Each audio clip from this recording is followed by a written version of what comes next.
ప్రభువు నామమున అందరికీ శుభోదయం.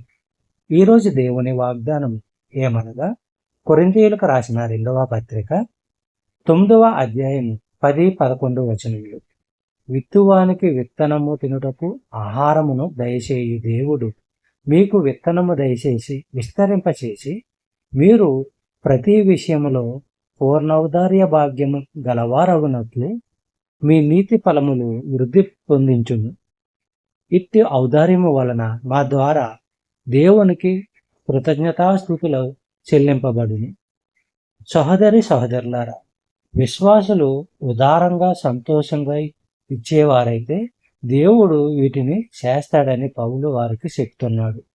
దేవుడు ఉదారంగా ఇచ్చేవారందరినీ ధనికులుగా చేస్తాడని ఒక సాధారణ సత్యంగా పౌలు దీన్ని చెప్పడం లేదు. సంతోషంగా దేవుని పని కోసము ఇస్తూ కూడా పేదలుగానే ఉండిపోయిన వారు ఎంతోమంది ఉన్నారు. బహుశా సంతోషంగా ఇవ్వకపోతే వారికి ఉండే పేదరికం కన్నా ఇది తక్కువ కావచ్చు. ఏది ఏమైనా ఇహలోక సౌభాగ్యాన్ని మనము కోరరాదు. మనకు సంపదలు కావాలని మనము గనుక కోరుతున్నామంటే దేవుని కోసము, ఆయన ప్రజల కోసము మరింతగా ఇవ్వగలిగేందుకే అలా కోరాలి. ఇచ్చిన దానికంటే ఇంకా ఎక్కువ మనకు లభిస్తుంది కదా అని ఇవ్వడం దేవుణ్ణి సంతోషపెట్టదు. నిజానికి అది మారువేషంలో ఉన్న స్వార్థము మాత్రమే.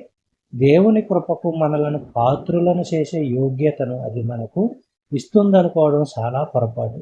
పేదలైన విశ్వాసుల గురించి యేసు ఆశీర్వచనం పలికాడని, సంపదల విషయం మనుషులను హెచ్చరించాడని మనం ఎప్పుడు గుర్తించుకోవాలి. చెప్పబడిన వాగ్దానము దేవుడు దీవించి ఆశీర్వదించును గాక. ఆమేన్.